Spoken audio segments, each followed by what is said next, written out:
Mani sauc Oskars Kursītis, un šis ir Davai pa latviski. Dzīvojot ārzemēs, es sāku aizmirst savu dzimto valodu. Savtīgi nolūku vadīts, es sāku zvanīt radiem, draugiem un paziņām. Un runāju pa latviski. Aicinu jūs pievienoties sarunās par visu un neko.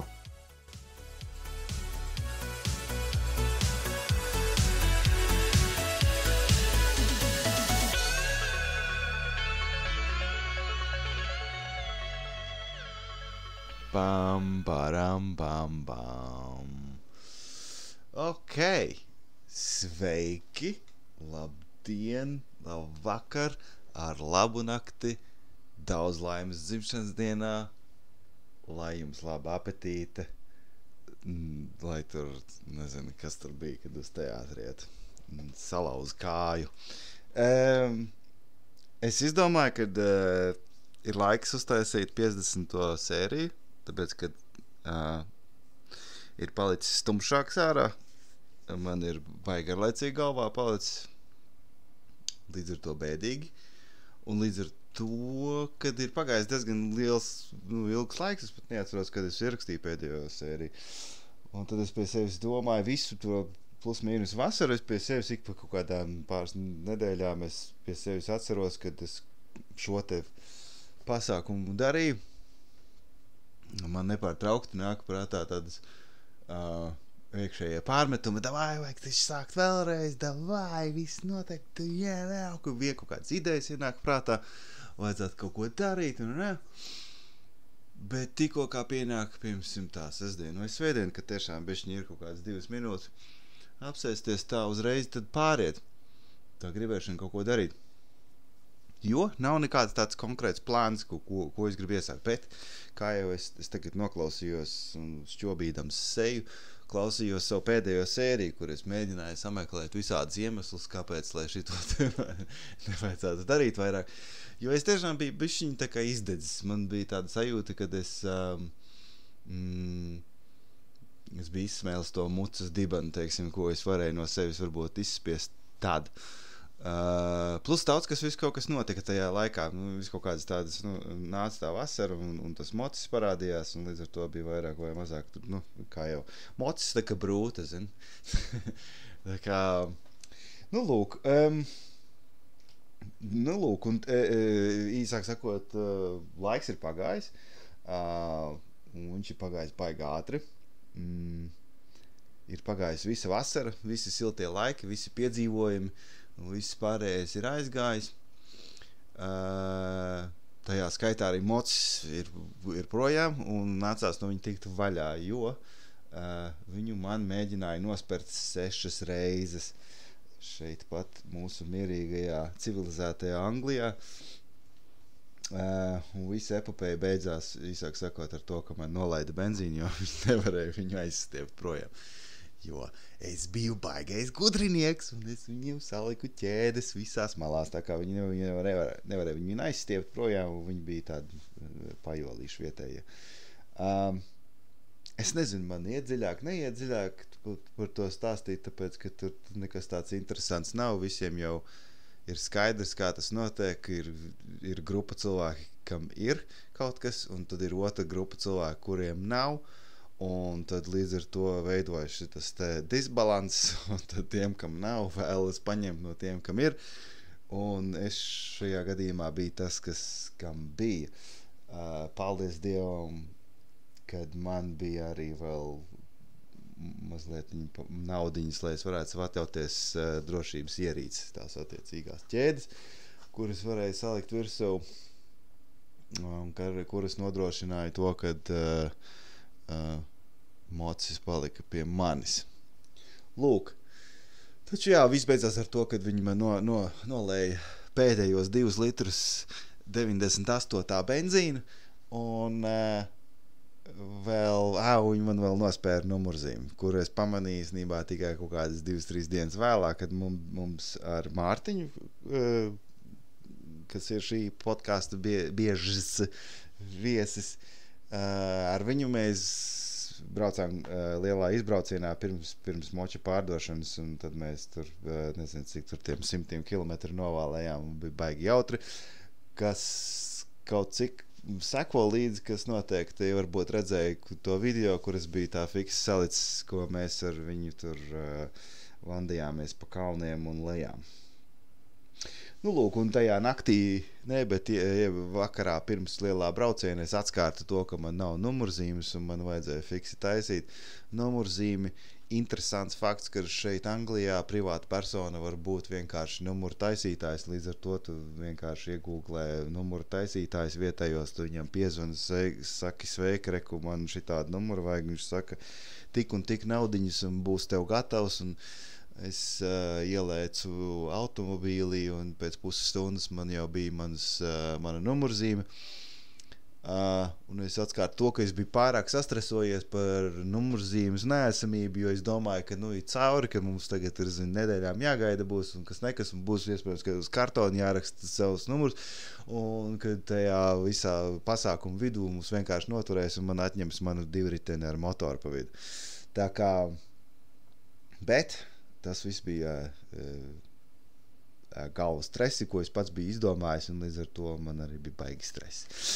Lūk, neko, dabujām numurzīmi, uzlicām uz močiem, nākušajā dienā, agri no rīta aizšāvām, izbraucām, un to es īstenībā varētu pastāstīt kādu citu reizi, jo tas ir pats par sevi vesels stāsts, kā mums tur gāja, un tas bija kaut kāds jūnijas, kad mēs braucām, un pēc tam, pēc kaut kādām, pāris nedēļām, es jau tiku vaļā no moča, jo viņš bija salīdzinoši labā tehniskā stāvoklī, un viņus meklēja tieši tādu to modeli. Izrādās, ka es biju kaut kā veiksmīgi noķēris tādu, kas bija pieprasīts motoru līdzeklis.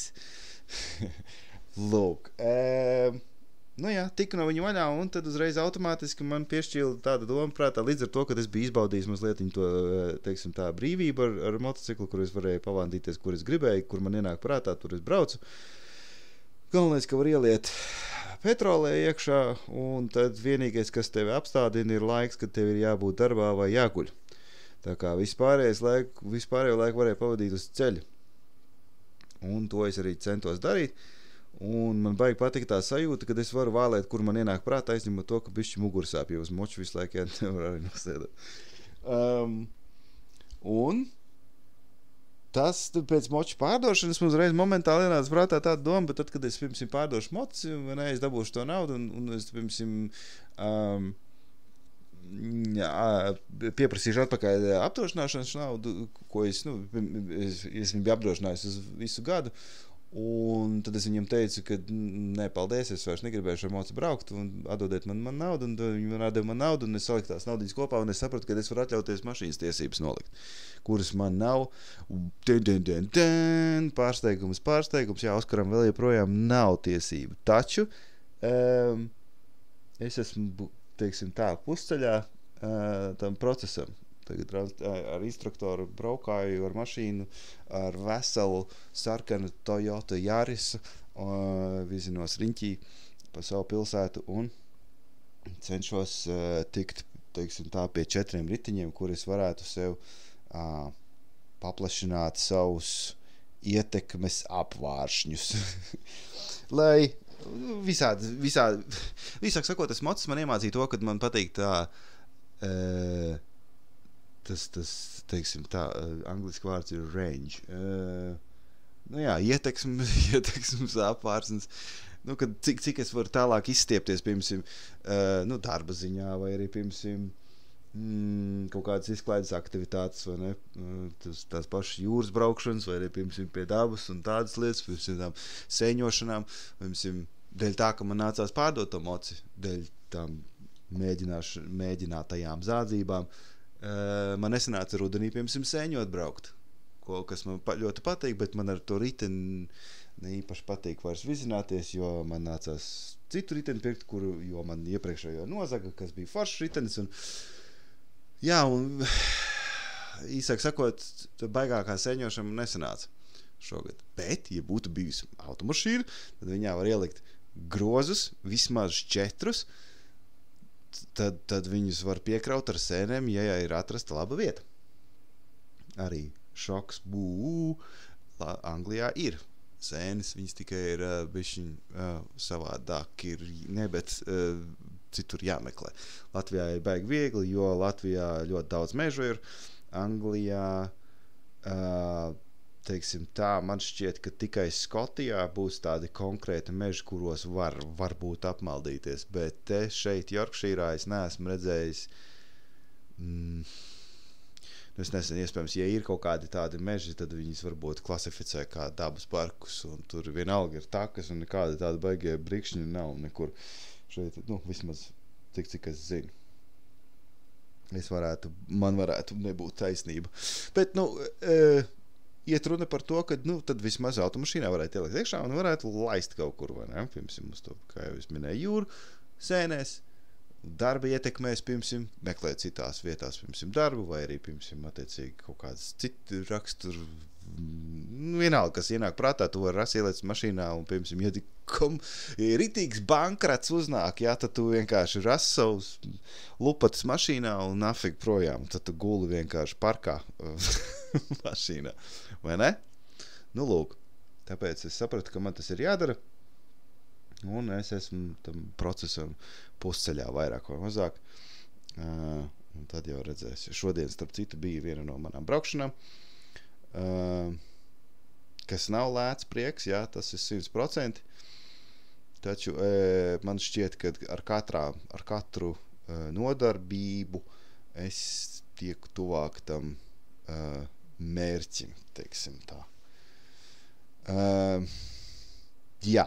Lūk, tā es pavadīju vairāk un mazāk savu vasaru, atskārsmes, visādas tādas lietas, un tad domāju lēnām pa podcastu. Ko iesākt, jo man ir cilvēki, kas, piemēram, es zinu, ka Jolanta man, piemēram, prasīja, Jolanta Jansona man prasīja, kad tad būs atkal, kur ir 50. sērija, kas notiek vispārībā, ja? Atbilde ir tāda, ka šitā ir 50. sērija. Šī ir tā sērija, ko es solīju. Šī sērija iespējams, ka vēl būs tas pats intro, un tā pati tematika, ka es vienkārši sēžu un vāros viens pats ar sevi. Bet šajā sērijā es gribu, tā teikt, lūgt palīdzību varbūt no saviem klausītājiem, varbūt kādam ir kaut kādas idejas par kaut kādām rubrikām, jo, teiksim tā, tad, kad ir viesis, ja, tad ir it kā no vienas puses viegli, es sagatavoju jautājumus, es sazinos ar to viesi, un tad mēs izrunājamies, mēs visu ierakstam, un visi gali ir priecīgi, vai ne, par paveikto, un tad izlaižam epizodi, un visi noklausās, visiem baigi visu aplausu studijā, un tad noteikti nākošais. Bet nākošajās, piemēram, brīvdienās vai kaut kādā situācijā, kad, piemēram, nav man viesis, tad man nāks vienam pašam vārīties ar sevi, ja? Un tad ir tāda situācija, kad redziet, tagad ir pagājis gan vai, pusgads vai vairāk, kopš pēdējās sērijas, un es lītās jau 12 minūtēs būšu izstāstījis, kā man gāja pa to visu laiku, ne? Līdz ar to es baigi ātri vienkārši aptrūkstās, pa ko runāt. Taču runāt gribās. Ir tā vēlme. Kaut vai, es nezinu, pašam ar sevi parunāt skaļi. Bet, ja kāds man varētu, piemēram, palīdzēt kaut kādām rubrikām, rubriku ieteikumiem, piemēram, ko es domāju ar rubrikām, piemēram, man bija doma varbūt iet kaut kādos latviešu ziņu portālos un lasīt ziņas un spriedelēt, komentēt, kaut ko, es nezinu, filozofēt, ko es tur salasu, kas varētu īstenībā būt salīdzinoši depresīvi, jo visi to dara, vai arī, piemēram, tās pašas ziņas nav interesantas, vai arī speciāli meklēt kaut kādas ziņas, kas ir tikai pozitīvas, bet tad kam interesē pozitīvas ziņas? Visi, ja būtu visi tik vienkārši, tad visi lasītu tikai labās ziņas, pareizi, bet visiem interesē kaut kāda intriga, mazliet kaut kāds pipars, teiksim tā, vai ne, mazliet, lai ir spicy. Lūk, tā kā es padomāju, es nezinu, vai es gribētu lasīt ziņas. Taču pa kaut ko būtu jārunā. Es nezinu, tad, piemēram, es domāju, varbūt kaut kādus cilvēki, piemēram, varētu darīt kaut kādas, piemēram, anonīmās grēksūdas, ja? Piemēram, cilvēki tur, es atstātu kaut kādu vienu e-pastu vai arī telefonu numuru uz WhatsApp, ja? Kur cilvēki anonīmi varētu iesūtīt savus grēksūdas, piemēram, ko viņi izdarīja, viņi tur to un šito, nu, es nezinu, galīgās ekstrēmēs neiesim, bet, piemēram, tur cilvēks kaut ko izdarīja, piemēram, satiksmē vai ne, un braucot un parādīja vidējo noliedzošo signālu, vai ne, un tad jūtās par to vainīgs, un tad gribas iztīrīt savu čakru, teiksim, un tad, lūk, viņiem būtu iespēja, kur, piemēram, iesūtīt, un tad es viņus varētu nolasīt, un mēs visi kopā varētu izsmieties, vai arī, kopā nospriest, piemēram,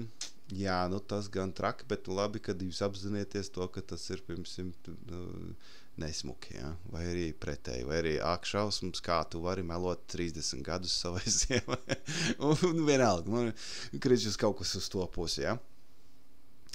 Tādas lietas man prātā bija. Tad es vēl biju domājis varbūt kaut kādu nedēļas anekdoti, ja? Piemēram, es varētu sākt, piemēram, to ierakstu tikai tīri ar anekdoti,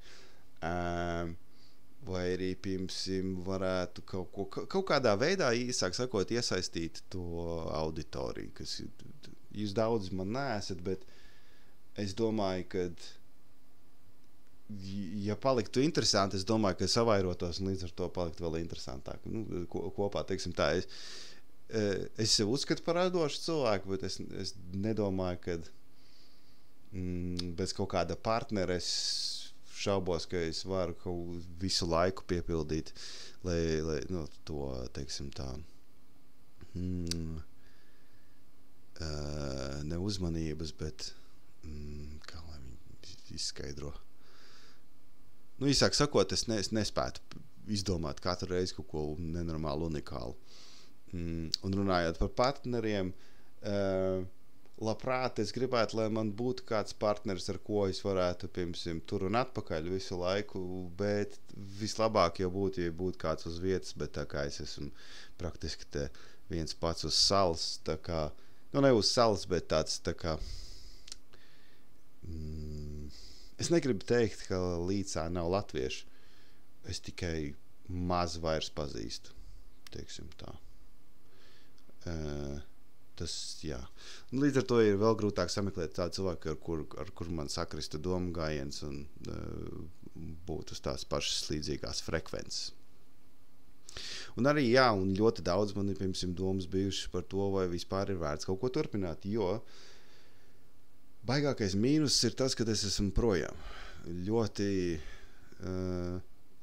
Ļoti forši būtu, ja es varētu, piemēram, veikt šitos te podcasts klātienē, kas būtu daudz interesantāk, jo to var lasīt cilvēka ķermeņa valodu, tad, un to runu tad veidojas labāk, un tad tas pats viesis jūtās mazliet ērtāk, tāpēc, ka mēs esam abi divi tajā pašā laivā, teiksim tā, vai ne, kad es nesēžu no kaut kāda augstāka krēsla no viņa perspektīvas, un līdz ar to varētu iespējams, ka būtu interesantāk daudz, un tad nebūtu jāmeklē rubrikas, jo Latvijā tomēr, teiksim tā, uz vietas būtu daudz vieglāk un ātrāk sameklēt kaut kādus unikālus cilvēkus, kaut kādus viesus, kam ir par ko stāstīt. Un es zinu no pieredzes to, ka nevienmēr sakari sanāk ideāli. Ir gadījumi, kur man ir izpalikuši viesi, kur tiešām nekādīgi nevarēja ierakstīt, kaut arī saruna būtu bijusi ritīgi interesanta. Diemžēl es neatklāšu, kas tie bija, jo man ir vēl cerība, kad es varētu atgriezties un mēģināt pajautāt vēlreiz, vai tiešām mēs varētu kaut kādīgi, nezinu, savādākā veidā ierakstīt, vai es pat nezinu, kaut kādīgi, nezinu ko. Bet, jā, kā jau es saku, baigais mīnus ir tas, ka es esmu projām, jo es nevaru skriet uz katru interviju, jo man jāiet uz darbu arī ir, un kādam pa biļetēm arī jāmaksā būtu. Tad tas ir viens. Tā kā jā, tāpēc es saku, man būtu interesanti, ja būtu, piemēram, kaut kāda tāda, palīdzība no klausītāja puses, kad varētu kaut kādas rubrikas veidot, nodarbināt mani, un es būtu tikai taure tai padarīšanai. Tā kā, jā. Tie, kas dzirdēs, tie zina, kā ar mani sazināties. Ar mani var sazināties Facebookā, Messengerī, un man vēstules rakstīt uz 61 Highfield Road. Jā, tas ir aptuveni būtu plus mīnus viss. Es nezinu, kā es jūs vēl varu izklaidēt, ja kādam ir, ja vēl neviens nav izslēdzis. Jā, tās rubrikas, īsāk sakot, man būtu baigi interesanti, jo tad tas varētu, piemēram, būt tas, kas man kavētu laiku, jā, mazlietiņu, un būtu interesantāk tad starp cilvēkiem, teiksim tā, veidot to biedrību, kas, es negribu šito saukt par fanu klubu kaut kādu, bet kaut kādu tādu cilvēku, kas ir līdzdomājoši mazlietiņi, kam interesanti būtu, piemēram, dalīties ar kaut kādām savas dzīves pieredzēm, varbūt savā veidā, vai kaut kādām, jo es zinu, ka mēs visi katrs esam mazlietiņi kaut kādīgi īpaši un vēlamies kaut ko pateikt visai pasaulē, un es domāju, ka katrs var kaut kādīgi, varbūt mazlietiņi kaut kādīgi, es nezinu, kaut kādu smieklīgu anekdoti no seniem laikiem, kas neliek mieru visu laiku galvā, vai arī, piemēram, tur, kā jau es minēju, kaut kādā veidā, es nezinu, kaut kādas receptes vai sazinvēlns. Īsāk sakot, doma lidojums ir jūsu bortā, teiksim tā, un jūs domājiet, ja kādam kaut kas ienāk prātā, droši rakstiet, un es skatīšos, ko es no tā varu uzcept, varbūt kaut ko var interesantu salaist kopā, varbūt viens saka šitā, otrs saka tā, un tad ir pa vidi kaut kā var ar cirvi iecirst, un tad var uztaisīt interesantu rubriku no tā, piemēram, procesa, ja? Tā kā, jā. Jā, tas plus mīnus arī būtu viss, ko es gribēju teikt. Vairāk vai mazāk, tas arī būtu viss. Jā, ok, labi. Tad uz redzīt, es nezinu, kad būs nākošā sērija, viss atkarīgs no tāds, kāda būs atbilde. Es domāju, ka vienkārši ir jāsāk tramdīt cilvēku atkal ir, un ja paliek tumšs, man depresija nāk virsū, cik gribu vitamīnu D, man labāk nepaliek, un vienīgais, kas man mazliet kaut kādīgi uzjautrināja, ir šitas te process. Tad ir tā atbildības sajūta mazlietiņa, un tad, piemēram, kad tu veic kaut kādu sarunu ar cilvēkiem, tad tu peldi tajā sarunā, un līdz ar to tu aizpeldi projām no savas realitātes, un tad tu vari pakavēties kaut kur citur uz kaut kādu laiku, un tad tu atgriezies atpakaļ, bet tev vismaz ir kaut kādas atmiņas izveidojušās, un, piemēram, kaut kādi viedokļi, vai, vajadzēja šitā pateikt, bet tas vismaz tev galvā, tu esi kaut kur citur, tu neesi realitāte. Es īstenībā izklausās šausmīgi tumši, bet nav tik traki, nē. Man nav tik traka depresija, bet, es ceru, ka cilvēki saprot, ko es ar to gribu teikt. Tas, kad šis te šovs man kaut kādīgi ļauj radoši izpausties. Man ikdienā ļoti reti, kad sanāk to darīt, ir īpaši, piemēram, es starp citu jaunu darbu esmu sev dabūjis, kurā, teiksim tā, man patīk tas, ko es redzu savā kontā pēc katru mēnesi, taču tur strādāt ir absolūti katorga, un nevis fiziski ir šausmīgi grūti satikt ar vienu no kolēģiem un ir vienkārši nezinu. Iepriekšējā darbā es biju, teiksim, tās angliski tāds frāze brain dead, vai ne, ka tu esi, kā Atmar Ozaks, vai ne? iepriekšējā darbā tā bija, vai ne, kad vienkārši smadzenēs bija izslēgts ārā, un es varēju vienkārši tur 1001 to pašu vajadzēja taisīt, un visu laiku austiņās man podkāsti kaut kādi skan, un man pilnīgi vienalga. Es tur tehniski nemaz neesmu uz vietas, es tikai mans ķermenis tur ir un kaut ko dara, vai ne. Šeit ir atkal otrādi, te nav laika podkāstiem, un te ir nepārtraukti jāpielieto smadzenes, bet tajā pašā laikā ir jau jācīnās ar, piemēram, ar kaut kādu kolēģi, kas nav garīgi stabils, un līdz ar to ir šausmīgi grūti satikt ar cilvēku, kad nav tādas ziniet kā ir, kad ir noteikumiem ir rāmi, vai ne? Un, kad tie noteikumi ir uzrakstīti uz sienas, vai ne, tad tu zini, kā viņiem sekot līdzi, līdz ar to tu neizkāp nekad ārpus rāmjiem. Taču, ja tos noteikumus, piemēram, ir noteicis kāds, kas viņus nepārtraukti maina, un maina to rāmi nepārtraukti, kur viņš atrodās, tu kādreiz var netīšām būt ārpus rāmjiem, un līdz ar to ir sajūta, ka tu negodīgi. Es ceru, ka jūs saprotat, ko es ar to gribu teikt. Īsāk sakot, ir šausmīgi grūti turēt mēli un kādu nenožņaukt. Bet es esmu pieņēmis to, ka man tur vienkārši ir jābūt, kamēr es nolikšu savas tiesības un nolikšu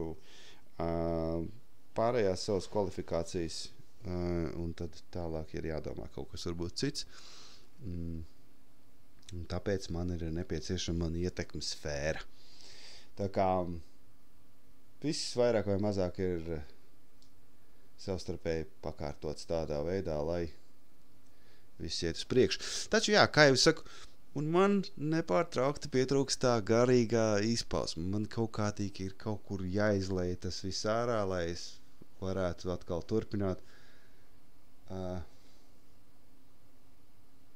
Es nezinu, grūti izskaidrot, ko es ar to gribu teikt. Bet, tas ir tāds, tā kā, šis podcasts ir mans tāds, tā kā vienpusējs psihologs, pie kā es varu izteikties, un pēc tam es varu neklausīties, un jums jāklausās tas viss tas murks ir, un man ir labi, un es varu iet gulēt, un man nav tad iekšēji pārmetumi par, kad es kaut ko neesmu izdarījis.